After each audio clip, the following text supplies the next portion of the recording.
So, because I know I'm going to end up wanting to post this video in the Discord, I'm just going to upload it to YouTube to make my life a lot easier. Today, pick this up. This is a Stevens 67E, which is an 80s production shotgun, but the only real differences between it and the Stevens 77E, which was the actual Vietnam era shotgun, or I guess a little earlier. They started in production in 1957 or 56, I believe. Would be the top safety, which was the thing changed in 1969, and the fact that it's more of a mahogany stain as opposed to an actual mahogany wood. Otherwise, all of the parts and such are actually the same on the 77 and 67Es. This particular one is a 12 gauge instead of this is a 20 gauge instead of a 12 gauge, but makes it all that much lighter, which I was actually about to say, this gun is extremely light. I love this gun. This is not the world's largest grip, but it is literally like one of the most comfiest I've ever had. Another thing you might notice is that this gun is long as hell. I am 5'10", I am not a short person. This gun comes up to the middle of my torso. That is the thing I'm going to be changing. I'm going to be taking this vented or fluted, whichever you prefer, barrel off and replacing it with a smooth barrel that would be seen on the military versions, and I'll also be chopping it down to 20 inches as opposed to the like 28 or 30 that this thing currently is, because it's just monstrous, and like I said, the riot configuration that would actually be seen used by the military during Vietnam. And yes, you can best bet I am going to use this for a Vietnam impression, despite the fact that it has a top safety, because I don't care that much, because it's literally just a top safety. That's like the only thing that's different. I picked this thing up for $250, which is about what it's worth. It's fair. And like I said, there's already some quirks about this gun, so I'm just making a whole video instead of just doing a load-unload like I did for my other shotgun, which I'll actually use as a display real quick. Also, real quick size comparison. Anyways, this is my other shotgun, which is also a 12 gauge shotgun. This is the first shotgun that was ever mine. And I'm going to be using it for my little display here. Check that it's empty. It is empty. So, most people watching this video know how the hell a shotgun works. When you put a shell into the tube, it's held back by a pin. You put another shell in the tube, it's also held back by the pin.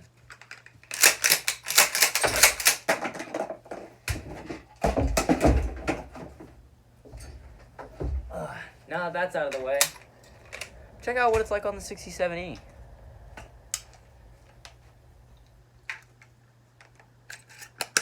It is not held back by a pin. And that's not to say that it doesn't have a pin to not hold it back.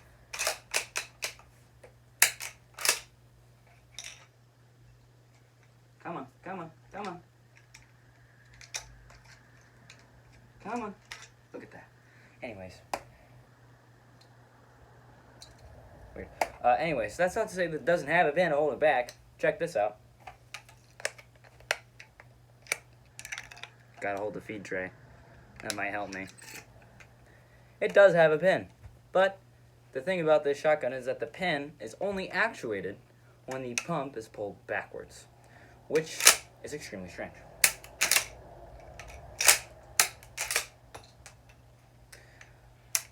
But what makes up for this fact? You say, well, how the hell do you load multiple?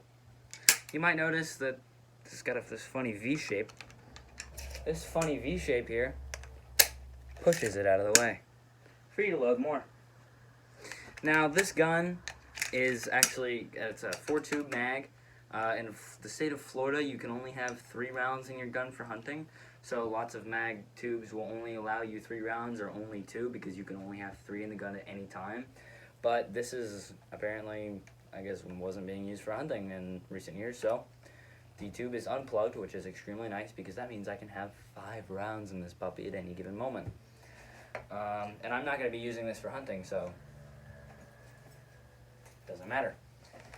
Let's give this thing a little bit of a fuller load, shall we?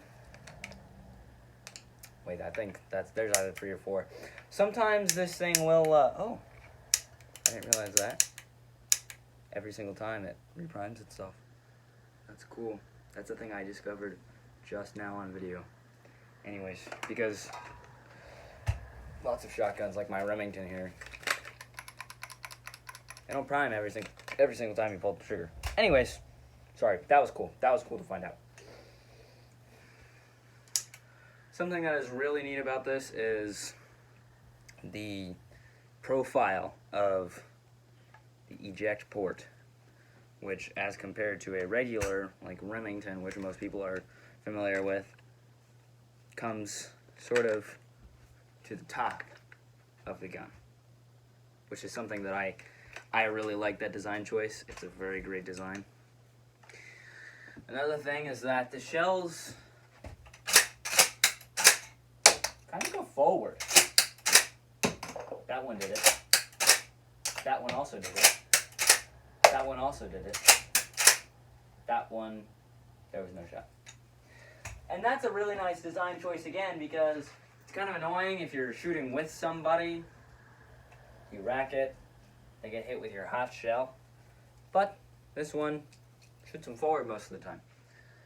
And just for that loading ASMR, which is typically what I would do if I was just showing off a shotgun on Discord, I'm gonna do it to end this video, because I'm not doing like a full review. I just wanted to show off this cool loading system.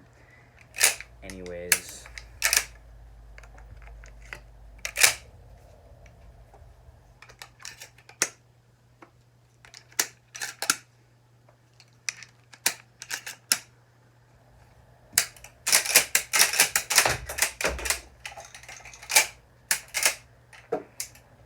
had a bit of an issue there.